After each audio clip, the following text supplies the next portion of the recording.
मैले चिकन बनाउनु भएको छु गाइस। अब यो चाहिँ आज एकदमै मैले धोई पखाली गरेर सफा गरेर मैले चाहिँ यसलाई फ्राई गर्दैछु। अहिले त बर्ड फ्लूहरू पनि आइरहेको छ। हुन त म सधैँ पखाल्ने नै हो, एकदम सफा गरेरै बनाउँछु। तर पनि अब यो चाहिँ एकदमै मैले सफा गरेर यसलाई रोस्ट गर्दैछु। अनि पछि यसमा मसलाहरू हाल्छु।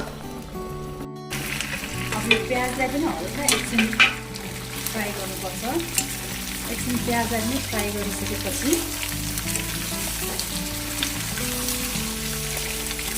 म चाहिँ जहिले पनि यो चिकन चाहिँ म चाहिँ यो छाला फालेरै ल्याउँछु। मलाई छाला चाहिँ किन त्यो अलिक बनाएको जस्तो स्मेल जस्तो आउँछ। म चाहिँ छाला फालेरै लिएर आउँछु अनि पोल्न पनि लगाउँछु।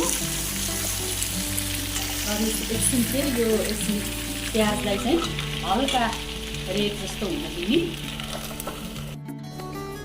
अब यो मासु चाहिँ प्याज पनि रातो भयो। मैले चाहिँ हिजै साथ चाहिँ मैले पोलिदिइराखेको थिएँ। अब म यसमा मरमसला हाल्छु। मरमसलामा चाहिँ म सिम्पल जिरा राख्छु। कुनै त्यो बास्ना आउने छैन भन्ने जिरा मात्रै त्यस्तो हो।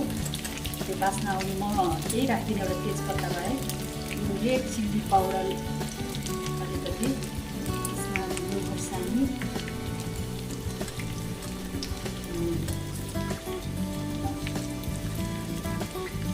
नुन आफ्नो स्वाद अनुसार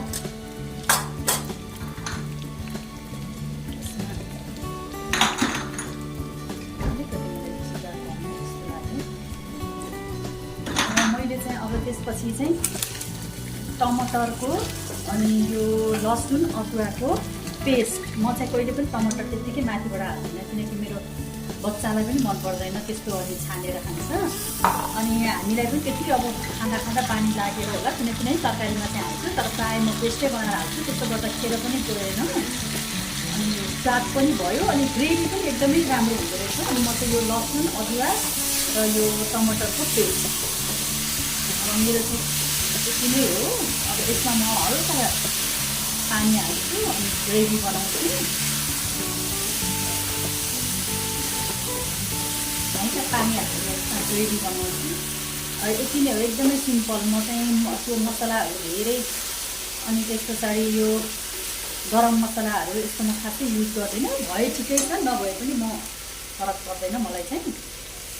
यसमा मैले अलिकति पानी हालेँ। अब यो एकछिन म पकाउन राखिदिन्छु। मसला पाक्नु पर्यो। ल पाकेपछि म हजुरहरूलाई फेरि देखाउँछु। ल अब मेरो 15 मिनट 10 मिनटमा पनि भएको छैन कि है। 10 मिनटपछि चाहिँ मैले यस्तो भयो मेरो चिकन चाहिँ। अझै म यसमा हल्का रोस्ट सुकाउँछु होला। अनि त्यसपछि मेरो चिकन चाहिँ रेडी हुन्छ। अनि यसमा म धनिया हाल्छु। म एकैछिन यसलाई छोपेर मेरो चिकन चाहिँ रेडी भयो। मेरो चाहिँ यो चिकन पाक्यो। म यसमा अब धनिया हाल्छु। धनिया पनि म छ भने हालिहाल्छु, छैन भने पनि ठिकै छ। आज चाहिँ मसँग रहेछ। अब मेरो चिकन चाहिँ रेडी भयो। अब उहाँहरूले कसरी बनाउनुहुन्छ हुन त सबै बनाउने तरिका आफ्नो आफ्नो हो। बताएर मैले बनाउने तरिका चाहिँ अब त्यस्तै हो। उहाँहरूले कसरी बनाउनुहुन्छ। आज मैले मेरो खानामा हजुरहरूलाई देखाइदिन्छु के बनाएँ। यो चिकन भयो। यो चाहिँ मेरो खाना भइहाल्यो। आज शनिबार अलिक धेरै नै भएछ। अनि यो मेरो चिकन देखिहाल्नु यहाँहरूले। यो मैले कोइराला र आलु केराउको अचार, कोइराला अलि बढी पाकेछ। अनि यो मेरो दाल, यो बोडी आलुको तरकारी। ल गाइस आज शनिबार, आजको हाम्रो खाना यही हो। यहाँको कस्तो रह्यो हैन। ल यहाँहरू पनि खाना आउनु होला मैले बनाएको।